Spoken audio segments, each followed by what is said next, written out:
kita mulai dari pertanyaan pertama untuk semuanya. Nah, pertanyaannya adalah dari kita ngelihat untuk membalance antara mengakuisisi user dan meretain user itu bagaimana dari approach masing-masing brand. Mungkin kita bisa mulai dari Mbak Michelle ya, dari pojok sana kali ya. Sorry, buka masker dulu. Ya, tentu untuk achieving the balance ya between acquisition and retention itu memang struggle yang pasti di experience sama semua brand. Sebenarnya untuk achieving the right balance itu juga dependent on kita nature dari produk yang kita jual. Jadi contohnya kalau misalnya emang produk yang kita jual adalah sesuatu yang memang dibelinya sesaat aja gitu.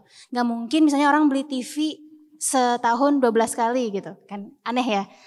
Jadi kalau seperti itu mungkin dia balance-nya lebih condong ke acquisition dibanding retention. Tapi tentu itu beda. Kalau di Segari kita memang adalah sebuah grocery e-commerce. Jadi memang kebutuhan sehari-hari. Jadi memang kita harus sangat fokus kepada retention. Right. Gimana caranya untuk kita optimize? For us sih the way that we think about it, frameworknya berdasarkan channel. Jadi pertama kita lihat dulu channel ini cocok untuk ngasih message apa dan untuk audience apa. Kan setelah itu kita cocokin message sama audience tersebut dengan itu lebih cocok untuk acquisition atau retention. Jadi kita nggak optimize secara keseluruhan ya, tapi kita optimize dari per channelnya. Channel-channel yang kita punya dan yang mau dipakai untuk apa aja. Gitu sih kalau dari kita. Mungkin dari teman-teman yang lain gimana? Silakan Bro Hafiz misalnya. Oke, yang pertama thank you banget buat Mindgate sudah undang Halo Dokter. Karena digital healthcare itu adalah yang paling terdampak positif dalam tanda kutip gara-gara pandemi. Ya ini kita bisa ketemu bareng kan karena udah mulai endemi ya. Dan ketika pertanyaannya penting mana akuisisi dan retensi, ini akan jadi perdebatan terus menerus. Karena kita nggak ngomong 10 tahun belakang deh. 2 tahun ini aja karena pandemi. Jadi kalau kita bandingkan dengan sebelum 2 tahun, lalu dokter itu kita establish di tahun 2014 kurang lebih. Saat itu adoption orang untuk berobat secara online, coba kira-kira teman-teman sendiri juga ngerasain kali ya, untuk berobat itu aja kita kadang mikir gitu ya. Kadang kalau masih batuk pilek ya udah beli aja Paramek atau Panadol gitu di Indomaret dan toko-toko terdekat. Apalagi untuk konsultasi lewat handphone. Nah begitu environment-nya berubah, semuanya direstriksi. Kita nggak bisa datang ke dokter, berobat pun apotek juga banyak yang tutup gitu ya. Akhirnya ya solusinya mau nggak mau harus pakailah aplikasi telemedicine. Di saat inilah saya yakin startup healthcare dimanapun itu mendapatkan manfaat akuisisi yang sangat luar biasa.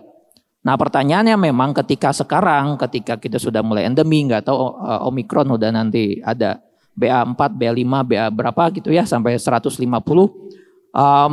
Pertanyaannya adalah apakah kita bisa mempertahankan user yang sudah install sekarang? Karena balik lagi nature-nya orang untuk berobat itu cuma kalau sakit. Kalau nggak sakit boro-boro gitu ya. Makanya kita kadang main juga di digital content. Kita ambil topik-topik yang paling men-trigger keingintahuan dari user.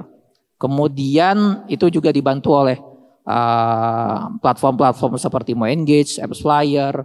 Kita lakukan automasi, kita lihat triggernya, apakah orang ini memang cenderung berobat ke spesialis kandungan, apakah mereka memang tertarik dengan topik-topik kandungan dan sebagainya. Saya nggak akan nyebut banyak hal, nanti jadinya bocorin dapurnya kita ya Mas Bibi. Tapi intinya adalah kapan menentukan akuisisi dan retensi, lihat peluang. Kalau dari saya. Baik, silakan Mas Andre. Semangat pagi semua. Semangat. Biasa saya di kantor mau pagi, siang, malam pasti semangat pagi. Jadi kalau dilihat sebetulnya kalau ngomongin di telco ya kita mesti ngelihat ada beberapa faktor. Kita lihat market share-nya seperti apa, market opportunity-nya seperti apa, sama internal capability kita seperti apa. Kalau konteksnya operator ya pasti capacity network kita seperti apa. Dan sehingga kita memetakan sebetulnya di mana kita fokus untuk acquisition, di mana kita fokus untuk retention. Jadi kalau kebetulan di tempat saya, di kantor saya dari satu Indonesia ini kita bagi menjadi 360 micro cluster, di mana tiap-tiap strategi untuk each micro cluster itu berbeda-beda karena memang pasarnya berbeda, market share-nya berbeda karena ada kita menjadi market leader di sana, ada juga yang kita memang share-nya sangat kecil. Dan kita juga lihat capability internal kita, capacity-nya seperti apa karena di telco, BTS atau site itu as a factory gitu. Jadi bagaimana satu site itu bisa produktif seperti factory, cost yang kita keluarkan bisa balik ke kita. Dan sehingga tiap-tiap microcluster itu berbeda-beda dan sekarang apalagi Indosat itu punya 2 brand, ada IM3 dan juga ada Tri. IM3 mungkin market leader di beberapa kota, Tri juga market leader di beberapa kota. Jadi ada satu tempat yang IM3 kuat, Tri kuat, strateginya pun pasti berbeda. Jadi balik lagi itu depends terhadap kondisi existing masing-masing brand di pasarnya, di segmennya, di regionnya masing-masing. Itu sih saya. Makasih Mas Andre. Silahkan dari Mas Gary. Oke, selamat sore teman-teman. Menurut kami kalau di Maju ini sebetulnya antara acquisition dan retention itu merupakan satu journey yang sama ya. Mungkin walaupun masing-masing memiliki metrik yang berbeda, metrik acquisition itu berbeda, metrik dari retention itu berbeda, tapi kita harus berpikir bahwa itu semua adalah satu journey yang sama dan itu semua akan terakumulasi menjadi suatu life cycle seorang customer atau seorang user gitu ya.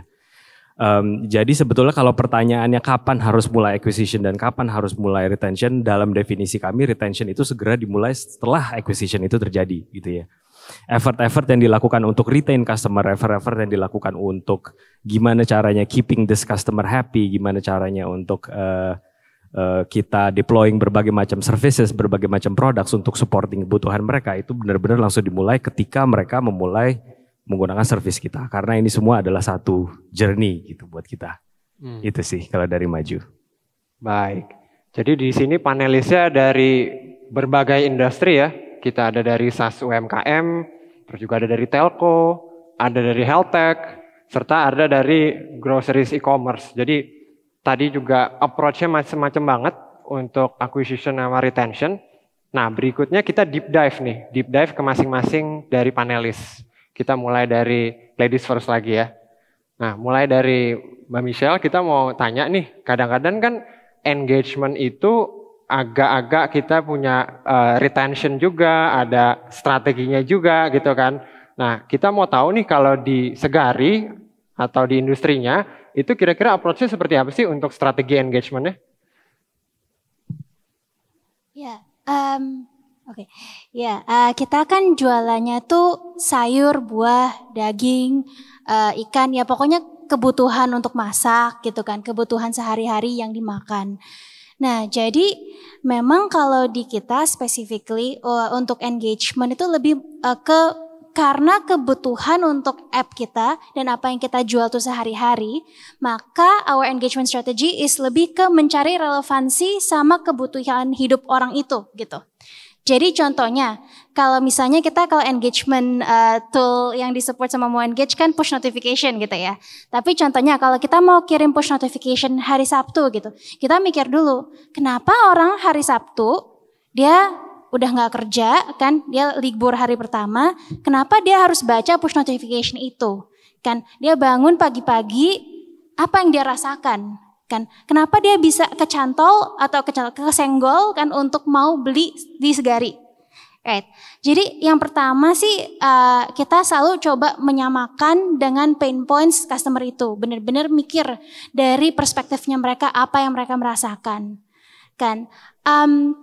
Itu adalah cara untuk kita, that's the first step ya. Yang kedua, I think untuk bisa melakukan itu dan eksekusinya harus baik, ya tentu timingnya itu key banget. kan. I think kalau push notification and in general all stickiness and engagement strategies, you run the risk of being too sticky gitu, sampai menjadi annoying gitu kan. Kayak ngapain nih aplikasi kita sekarang kayaknya kalau personally sih saya di HP saya aplikasinya bisa ratusan gitu, nggak pernah saya baca, nanti setelah 2 minggu baru saya delete semuanya gitu. Jadi in that kind of environment, how do you stand out, right? So the first one is timing. And yang kedua tentu juga copy-nya harus diperhatiin banget. Harus sesuatu yang gampang atau mudah diingat sama orang, gitu sih. Jadi we know that we are trying to answer a daily need, and therefore we cater our stickiness strategy or engagement strategy to that, gitu. Tadi teman-teman dengar ya, kata kuncinya adalah relevansi untuk bikin mereka stick dengan app-nya. Lalu juga timing is everything. Dan yang paling penting juga kita nggak ganggu mereka bangun tidur tahu-tahu udah 3 notifikasi dan lain-lain. Nah ini promosi dikit dari Mo Engage ya, dimana kita bisa ngejagain push notification-nya untuk maksimal tiap orang dapatnya berapa. Semoga teman-teman jadi lebih bisa ngejagain experience dari user-usernya. Kayak gitu. Berikutnya mungkin mau gali dikit nih dari sisi health tech. Jadi kita coba tanya ke Dok Hafiz. Dok, kira-kira kalau yang Dok perhatiin nih di dunia health tech, itu trennya gimana soal acquisition and retention? Dan ke depannya kita ngelihat akan seperti apa nih di dunia health tech? Silakan Dok Hafiz. Ya, thank you Mas Wibi. Jadi permasalahannya terjadi di industri global health tech sebetulnya. Semuanya memiliki masalah yang kurang lebih sama, yaitu retentionnya jelek banget. Bisa dibilang dalam 90 hari setelah install atau setelah register, di bawah 20% rata-rata user yang masih aktif. Dan itu ya baik lagi tadi kan kita cerita tentang behavior orang kalau ingin sehat, kalau ingin stay healthy, stay on fitness segala macam, drivernya banyak tapi pengganggunya lebih banyak gitu. Jadi disitulah yang menjadi peran pentingnya platform seperti Halo Dokter dan yang lain-lain, di mana kita punya visi yang lumayan besar, yaitu memberikan akses kesehatan ke seluruh rakyat di Indonesia. Karena kita memang fokusnya di Indonesia. Bayangkan BPJS aja yang memang udah wajib dari pemerintah, coveragenya baru 80-85%. Jadi bayangkan apalagi aplikasi yang swasta, kita running by ourselves, kita coba approach-nya dengan cara digital pathway, dengan target pasti adalah mobile user yang tidak sampai 100% rakyat Indonesia, pasti kita akan tetap struggling untuk akuisisi ke depannya. Karena sampai kita ketemu nih, apalagi nih yang akan ngeboost akuisisi kembali. Apakah terjadi pandemi lagi atau terjadi konflik, yang pasti kita nggak akan mengharapkan itu. Tapi terlepas dari itu semua, yang bisa kita lakukan sebagai product owner adalah inovasi. Inovasi dalam hal membantu user kita atau membantu konektivitas yang ingin di handle oleh si aplikasi itu sendiri. Contoh, di Halo Dokter kita punya 2 platform basically. Pertama untuk pasien, untuk kita semua untuk berobat segala macam, beli obat. Yang satu lagi untuk dokternya. Jadi kita punya Halo Medika namanya, itu platform niche market khusus untuk dokter-dokter, di mana tujuan kita adalah bagaimana kita bisa mengkoneksikan antara si dokter-dokter yang ada di Indonesia ini dengan pasiennya, terlepas lokasinya ada di mana. Dan termasuk juga kualitasnya pasti. Kita akan make sure kualitas dokter-dokter yang melayani telemedicine itu akan menyesuaikan high standarnya seorang dokter gitu ya. Jadi terlepas saya punya pasien di Papua, sayanya ada di Jakarta, atau pasiennya justru ada di Jakarta, dokternya ada di Maluku, itu tidak akan jadi persoalan. Nah pertanyaannya adalah trennya ke depan akan bagaimana. Balik lagi kita harus belajar behavior dari community yang kita cover. Karena masing-masing market itu punya behavior yang beda-beda. Kami punya 2 pengalaman yang sangat jomplang banget antara komunitas dokter dan komunitas awam.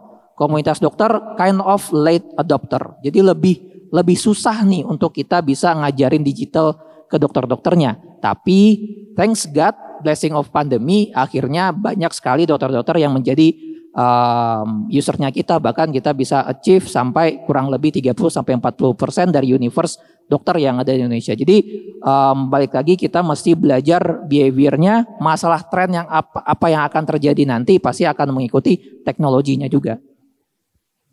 Thank you Dok Hafiz. Jadi tadi kita dapat ya insight-nya di mana kalau untuk di dunia kedokteran, health tech itu adopsinya dan untuk nge-reach macam-macam pasien usernya itu agak sulit sehingga datanglah health tech di sini. Nah juga kata Dok Hafiz kita perlu yang namanya inovasi dan menyesuaikan dengan masing-masing user behavior-nya. Baik ke dokter ataupun ke user atau pasiennya. Jadi menarik banget ya sharingnya Dok, terima kasih. Kita lanjut lagi ke Mas Andre. Ini dari dunia telco ya. Dimana kalau kita lihat di dunia telco Mas Andre itu kan biasanya usernya udah ada nih. Kita udah punya list user yang punya nomornya gitu kan, mereka udah sedia dengan nomornya masing-masing. Tapi approach untuk akuisisinya gimana? Atau ada pendekatan lain untuk jagain supaya dia tetap retain? Silakan. Jadi kita lihat ini sebetulnya di telco itu kebetulan datanya komplit ya. Kita bisa tahu ARPU pelanggan, tinggalnya di mana, handsetnya apakah ini pelanggan baru atau enggak, atau dia rotational churn yang dia bolak-balik tapi ternyata device-nya itu aja. Jadi kita ngelihatnya sebetulnya untuk acquisition ini kita ngelihat bahwa di beberapa segmen itu berbeda-beda dan kita ngelihatnya udah sampai ke tadi yang disampaikan regional wise ya.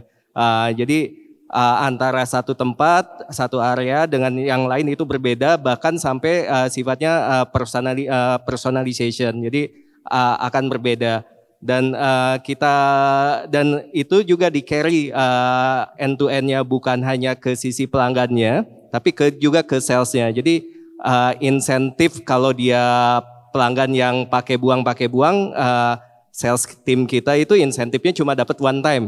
Tapi kalau misalnya pelanggan itu adalah pelanggan baru, dilihat bahwa device-nya baru, emailnya baru, dia akan dapat double insentif.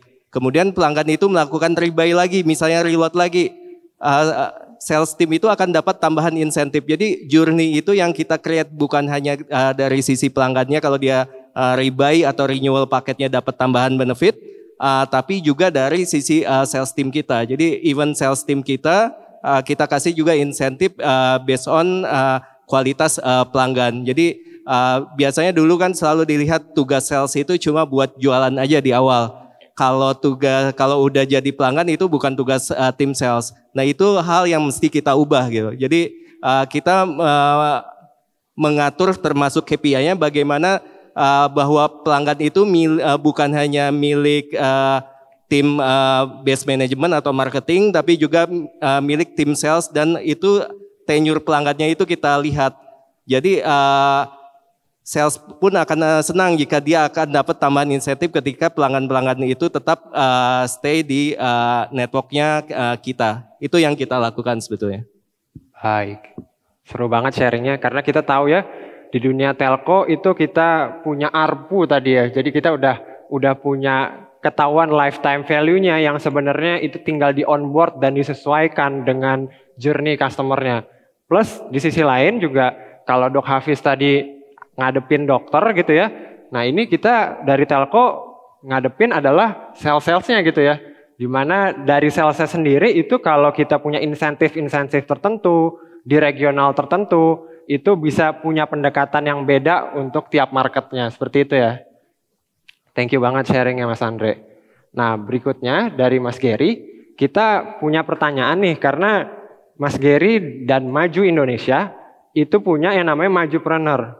Kita punya semacam kursus ya, semacam case study untuk pembelajaran bagi entrepreneur, UMKM dan lain-lain. Dan dari situ kita juga mensupport dari sisi mereka supaya tetap retain terus, supaya tetap refer ke teman-temannya, ayo pakai, dan di sisi balik kita dapat akuisisinya juga ya. Nah mungkin boleh sharing sedikit dari Mas Gary terkait proyeknya itu. Oke, betul. Jadi mungkin Kalau kami di Maju, kami balik lagi sih kepada kebutuhan UMKM sendiri yang paling dasar gitu ya.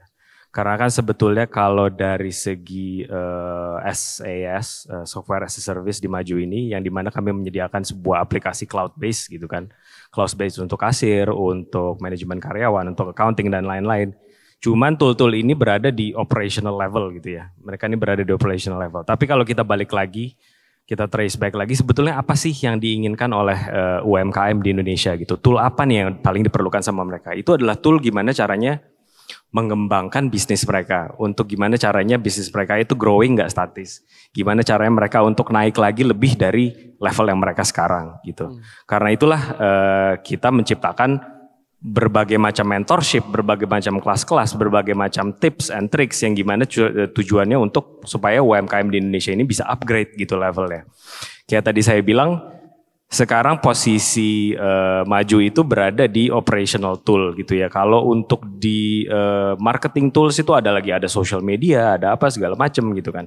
Cuman ada satu gap lagi, yaitu mengenai knowledge gimana cara menggunakan semua tool ini gitu kan, yang merupakan salah satu problem di market Indonesia ini gitu ya. Walaupun dengan populasi yang besar, cuman masih ada suatu knowledge gap mengenai teknologi usage, teknologi implementation. Disinilah kenapa kita banyak menciptakan konten-konten yang basisnya edukasi. Kita banyak juga bikin effort yang sifatnya edukatif supaya UMKM ini punya tool yang lengkap dari segi knowledge maupun dari segi software ya, untuk meningkatkan bisnis mereka gitu. Majupreneur, Majuwira itu hanya beberapa dari effort yang kita lakukan on a daily basis gitu ya. Tentunya tujuannya adalah gimana supaya kita bisa ngasih mereka knowledge pada saat bersamaan, dan gimana mereka itu bisa ngelihat value-nya apa nih dari menggunakan Maju.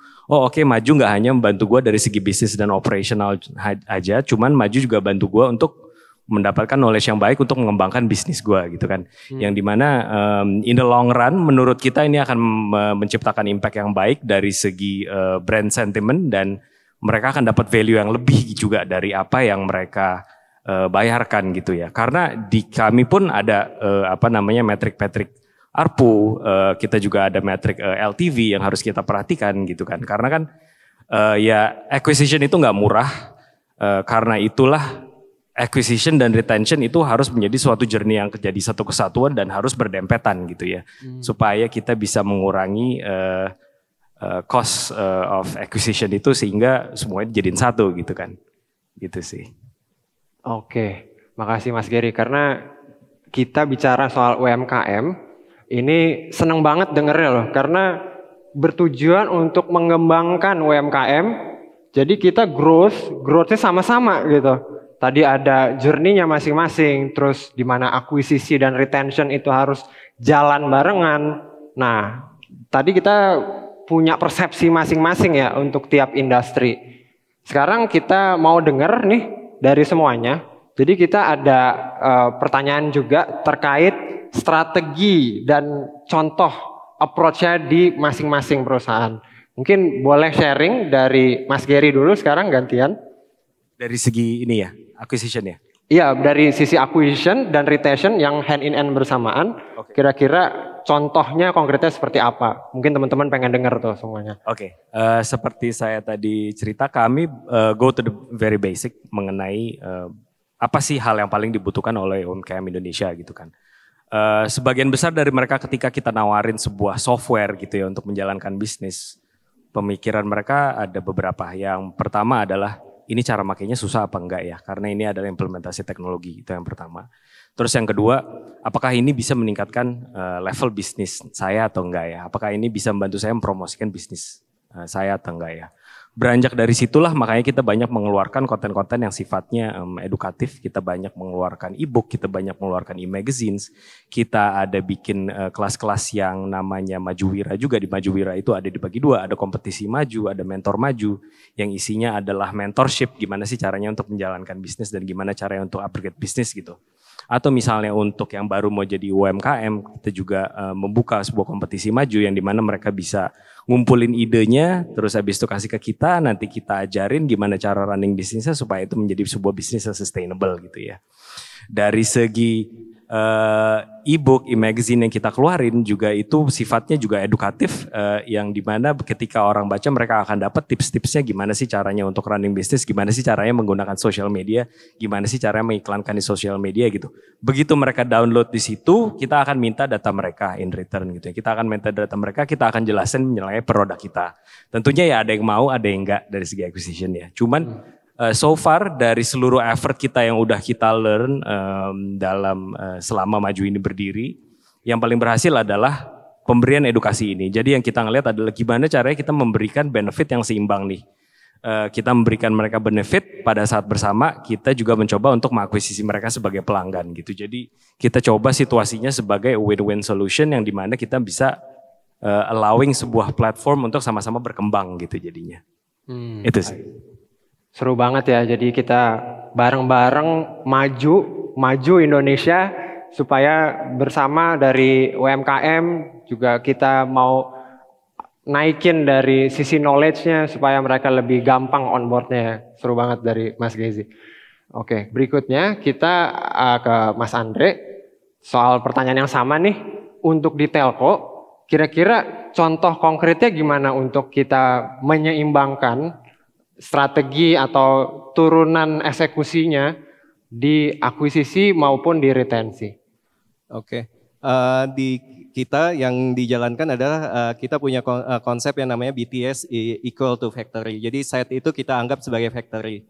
Jadi misalnya katakanlah ada site di sini ya, di Pacific Place ada satu. Jadi kita lihat sebetulnya untuk site yang sehat itu akuisisinya berapa, subsnya berapa, revenue dari site itu berapa, kemudian juga high value-nya ada berapa, mid value-nya berapa, kemudian survivability pelanggannya seperti apa. Jadi kita melakukan trackingnya udah sampai level site, bagaimana site yang sehat itu, dan jika ada yang tidak sehat itu akan bagaimana bisa graduate menjadi yang sehat.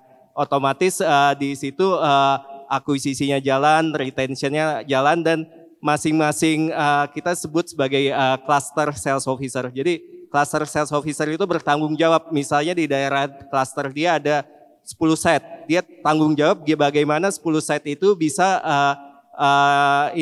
profitable. Ya, sehingga dia punya KPI-nya mengikuti itu, dan otomatis mau acquisition, retention udah blended juga di sana. Itu yang kami lakukan. Thank you banget. Jadi approach-nya dari telco sangat-sangat localized dan memiliki masing-masing segmen ya. Di situ kita improve untuk pendekatannya ke mereka gitu ya.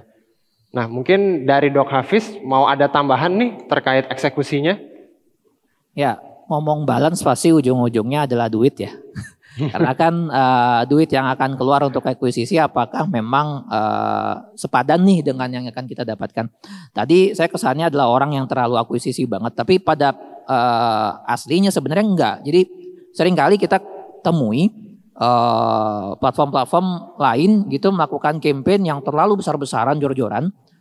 Oke, mereka dapat akuisisi yang juga lebih besar, tapi ketika kita cek datanya ternyata active usernya juga justru sama-sama aja dengan yang tidak melakukan campaign besar-besaran.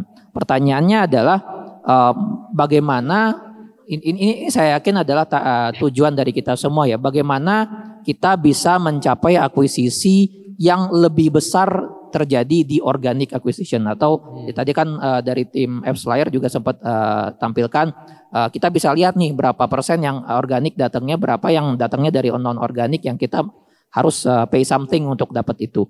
Jadi, nah balik lagi, ketika kita memang ingin mengeluarkan uang sedemikian rupa untuk melakukan akuisisi, make sure itu sejalan dengan retention plan-nya. Dalam hal, ya tadi saya menangkap hal yang baik sekali dari Pak Andre, bahwa pekerjaan akuisisi dan retention ini bukan pekerjaan dari tim marketing sendiri, bukan pekerjaan dari tim operasional sendiri, tapi juga kerjaan bareng-bareng, duduk bareng sama tim produk, duduk bareng sama tim development, apa nih yang bisa dibenerin dari user experience-nya. Karena tadi di awal Mas Wibi sempat pas waktu ice breaking sempat nyebut review, karena review itu nantinya yang akan drive organic acquisition pastinya. Jadi teman-teman pasti ngelakuin net promoter score ya, survei seberapa direkomendasikan aplikasi ini untuk sejawat dan keluarga Anda.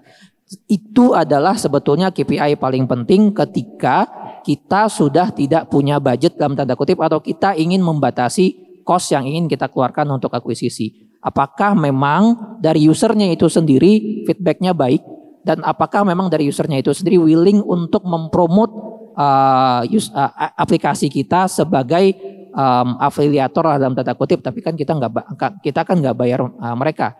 Jadi secara organik. Jadi intinya adalah bagaimana kita bisa menyeimbangkan antara plan dari akuisisinya adalah worth it untuk kita keluarkan uang sebanyak yang kita inginkan dan bersamaan dengan retention plan yang sudah dibangun bersama dengan tim internal. Menurut saya sih itu. Thank you banget Dok Hafiz. Teman-teman tadi dengar ya, di mana organik itu sangat-sangat mungkin nyesuaiin dengan keinginan dari user sebenarnya. Dan itu juga menyesuaikan dengan budget ya Dok ya. Nah itu penting banget. Nah tadi Dok Hafiz juga nyebutin sesi dari teman-teman AppsFlyer itu juga bisa ngelihat dari sisi akuisisi. Dan kita juga sedikit info kalau kita ada partner dari AWS. Dimana kalau kita akuisisi dan kita retain nama banyak yang bisa support itu secara scalable itu dari AWS. Dan terakhir untuk kita pelajarin analytics-nya, teman-teman kita punya Amplitude sebagai partner kita. Oke, nah yang terakhir nih seru banget karena e-groceries di sisi e-commerce itu lagi naik banget. Kita mau denger gimana eksekusinya di Segari. Silahkan Mbak Michelle. Terima kasih Mas. Iya, kalau kita sih mungkin justru agak counterintuitive ya. I think one of our key acquisition strategy is to acquire less, right? Basically, coordinate how much we want to acquire with how much our ops is able to deliver. Because I think kita memang prioritas nomor satu itu memberikan customer best experience, right? If you give the customer a good experience, organic install will increase seperti tadi Dok Hafiz bilang, right? And itu paling murah kan.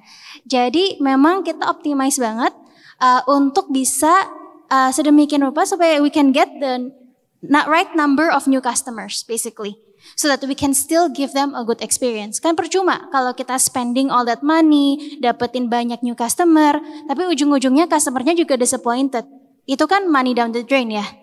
Jadi benar-benar kita koordinasi across all of the other departments, right? Agak sulit kadang-kadang, soalnya mereka tentu nggak ngerti ya kayak yang CPI, CPM, CPO, all of these things harus agak berusaha kan untuk coordinate sama mereka juga kan. But really as hard as it is, I think it's worth it sih. Kan I think it's worth it to be able to do that because in the long run that is what we believe pays off. Right. Kalau di kita mungkin very cliche ya, benar-benar caring about the customer experience. Tapi kadang-kadang as growth marketer kita lihatnya angka gitu, dan kita lihatnya oh angkanya belum naik nih gitu. Tapi kita lupa di belakang sebuah angka itu sebenarnya orang gitu kan. Orang yang mungkin kalau di groceries kita customernya ibu-ibu kan. Jadi ibu-ibu kalau kita kasih misalnya sayurnya layu dikit gitu. Kalau di kita kan, oh itu ya udah, ya emang pastilah ada percentage errornya, shell gitu kan. Nggak mungkin semua sayur kita 100% perfect dong. Yes bener. Tapi si customer itu yang dibalik angka growth kita itu punya perasaan juga kan. Mereka mungkin tadinya mau masak gitu, kangkung gitu buat anaknya yang doyan kangkung. Karena kita kangkungnya layu, dia jadi kurang sure gitu. Dia kurang bisa membuat anaknya happy gitu. Dan dia itu bisa efek ke dia juga. Kan, jadi karena kita mengerti itu, kita benar-benar placing importance on itu sih. Bahkan waktu kita pernah kan melakukan kesalahan delivery cukup parah, and I'm quite impressed sih waktu itu ya. Kayak tim Segari itu benar-benar sampai mikirin, oke, kenapa ya customer kita bakal merasa seperti apa? Kan kayaknya kasihan banget ibu-ibu ini. And kita kirimin bunga ke rumah masing-masing ibu-ibu itu yang negative experience dari kita. Kan Did we track the performance of those ibu-ibu? I guess so, after the fact gitu ya. Tapi waktu itu sih kita nggak mikirin gitu, kayak oh ya ini costnya berapa ya, 1 bunga tuh berapa ya, kira-kira aku optimize gak ya kirimin 7 bunga deh, jangan 10 gitu kan. Tapi benar-benar from the bottom of our heart, we care sih kan. And hopefully that shows through juga to our customers. Seru banget, jadi kita acquire less, tapi kita punya rasa gitu ya buat customer kita. Jadi customer kita itu memang ya kalau dari marketnya ibu-ibu word of mouth-nya kenceng, jadi retention-nya bagus, acquisition-nya juga kena di saat bersamaan. Nah maka dari itu tadi Segari approach-nya adalah kita gak hanya ngelihat angka sebagai matriks, tapi ada orang di balik angka tersebut gitu. Nah di sini kita punya pemikiran yang sangat seru dari masing-masing panelis kita. Tapi sayang sekali waktunya terbatas ya supaya teman-teman bisa ikut sesi berikutnya tentang produk dan itu menarik banget. Jadi kita ambil kesimpulan di sisi akuisisi dan retention itu jalan bersamaan dan itu menyesuaikan dengan strategi dari masing-masing industri. Begitu pula behaviornya, begitu pula kebutuhan dari mereka. Dan itu jangan lupa kita perlu punya feel di belakangnya ya, jangan cuman matriks dan menuhankan angka seperti itu. Baik, thank you untuk semua panelis udah join sesi kali ini. Kita senang banget kehadirannya.